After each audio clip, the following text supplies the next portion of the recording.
Sir last week तो थोड़ा छोटा था हमारे लिए, वीकली अपडेट है कोई? हाँ है, छोटा है लेकिन फिर भी वीकली अपडेट तो ही है।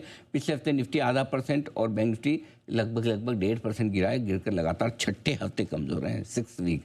लेकिन हाँ, दुनिया भर में फुटसी 0.5% और नेस्डेक 4% रहकर सबसे मजबूत रहे। निफ्टी में 55 हफ्तों के लोएस्ट लेवल पर और बैंक निफ्टी में 51 हफ्तों के लोएस्ट लेवल पर वीकली क्लोजिंग हुई है। निफ्टी ने लगातार छठे हफ्ते और बैंक निफ्टी ने लगातार 5वें हफ्ते लोअर हाई लोअर लो बनाए। इससे आप अंदाजा लगा सकते हैं कितने ज़्यादा कमज़ोर है। मिड कैप सेलेक्ट इंडेक्स 7वें हफ्ते कमज़ोर रहा है, 7वें हफ्ते लोअर हाई लोअर लो भी बनाया। हाँ, एक ही इंडेक्स पिछले हफ्ते जो ठीक ठाक रहा वो है स्मॉल कैप। 6 हफ्तों की कमजोरी पर ब्रेक लगाए, 0.2% ही सही लेकिन बढ़कर बंद हुआ है।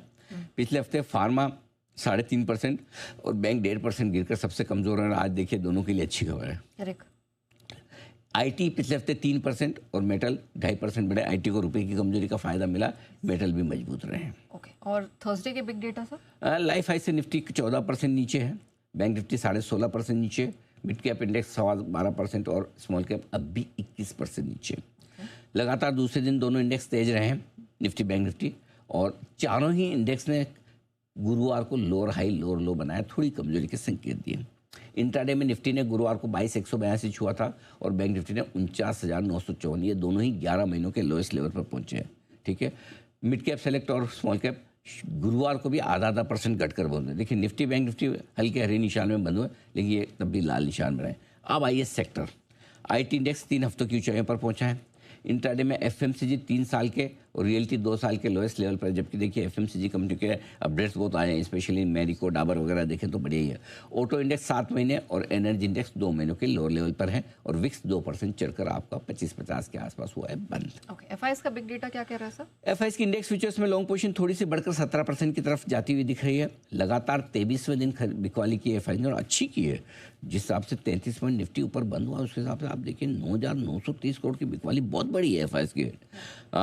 3 फरवरी 2025 को पिछली बार लगातार 23 दिन बेचे तो 23 दिन का रिकॉर्ड हो गया। आज 24 दिन होकर एक नया रिकॉर्ड बनेगा।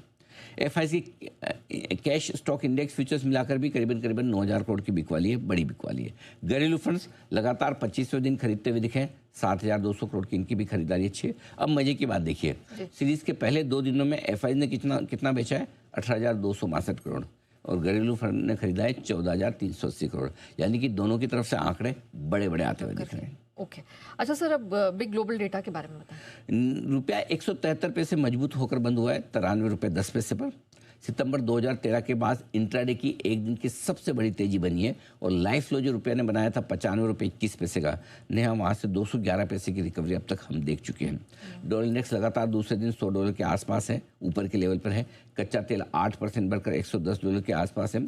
जनवरी से लेकर अब तक कच्चा तेल 80% महंगा हो चुका है। इस बीच सोना और चांदी गुरुवार को तेजी से घटे हैं। सोने में रही है 4,000 रुपये की बड़ी गिरावट, 1,50,000 के करीब पहुंच चुका है। चांदी में रही है 11,000 रुपये की गिरावट और ये करीब पहुंची है 2,32,000 के आसपास। और एक और इंटरेस्टिंग चीज़ कच्चे तेल को लेकर बताना चाहता हूँ, वो ये कि कच्चे तेल में WTI क्रूड के दाम ब्रेंट क्रूड से बढ़ गए हैं, ज़्यादा ऊपर आपको नजर आएंगे। और उसकी वजह ये है, ये 2009 के बाद पहली बार ऐसा हुआ है कि जब आपके नाइमेक्स क्रूड आपका ज़्यादा ऊपर है। इसकी वजह ये कि अमेरिकी तेल की मांग दुनिया भर में बढ़ रही है। अमेरिका के लिए अच्छी खबर है कि लोगों अब गल्फ़ के बजाय अमेरिका, क्योंकि जहाँ वहीं से मिल रहा है, खाड़ी देशों से आ नहीं रहा है, तो ये नाइमेक्स क्रूड जो है वो अमेरिका के कच्चे तेल का दाम दिखाता है। ब्रेंट क्रूड है जो गल्फ़ के कच्चे तेल का दाम दिखाता है। तो अब सीधी बात है इससे कि युद्ध से अमेरिका को कहीं न कहीं अमेरिकी कंपनियों को तो फ़ायदा हो ही रहा है। ऑलराइट, अच्छा सर, अब लेवल्स पर आ जाते हैं। अब आज के हिसाब से कौन से क्रूशियल लेवल्स हैं निफ्टी बैंक निफ्टी के? आज और आने वाले कुछ समय के लिए आज से इंट्राडे बड़ा सपोर्ट जो है वो 21,300 से 21,700 की रेंज में है निफ्टी पर। और अगला बड़ा क्लोजिंग सपोर्ट जो है वो 21,900 से 22,175 की रेंज में है ये, क्योंकि निफ्टी ने पिछली 2 बड़ी इवेंट पर यहीं पर बॉटम बनाया है। 4 जून 2024 को लोकसभा चुनाव के कमजोर नतीजे आए, ठीक है, तब निफ्टी का लो था इंट्राडे का 21,281 और क्लोजिंग था आपका 21,884, ठीक है। 7 अप्रैल को ट्रम्प ने लगाया था टैरिफ, इंट्राडे लो था 21,743 और क्लोजिंग लो था 22,161। ये जो 2 लेवल्स हैं जो आपके लिए रहे, तो ये क्रूशियल लेवल है। सो कहीं कहीं आप ब्रॉडली कह सकते हैं 21,700 750 से 22,122 200 की रेंज में मल्टीपल सपोर्ट लेकर चलेगा बाजार। ओके, लेकिन बैंक निफ्टी फिर कहाँ अटक रहा है? बैंक निफ्टी के लिए देखिए 51,625 और 52,275 ये रेंज बहुत इंटरेस्टिंग होती हुई दिख रही रुकावट के तौर पर। हुआ क्या था, यहाँ 30 मार्च को बड़ी गैप डाउन ओपनिंग हुई थी। उस ओपनिंग की वजह से यहाँ पर एक गैप छुटा हुआ है, तो बार बार निफ्टी पिछले 3 दिनों से वहाँ जाने की कोशिश करता है और वहाँ रुक जाता है। सो अब बैंक निफ्टी में बड़ी तेजी तब बनेगी जब आप 52,300 को पार करके बंद होने की कोशिश करें, तो बैंक निफ्टी अच्छा मजबूत होने की कोशिश करेगा। तो बैंक निफ्टी के लिए थोड़ी सी रुकावट की रेंज आपको दिख रही है। अब आज तिमाही अपडेट वैसे ठीक ठाक आए हैं, देखते हैं उससे फर्क पड़ता है या नहीं। ये 52,300 कहाँ से है सर? 52,300 जहाँ से गैप से आपका खुला था, देखिए 52,000 आपका 52,025 का आपका हाई है गुरुवार लास्ट डे था ना, बुधवार का, ठीक है। उसके बाद उसके बाद पिछले शुक्रवार को जहाँ से मार्केट गिरा वो 52,274 का क्लोजिंग था। अच्छा। तो वहीं से आपको एक बड़ा गैप मिला है।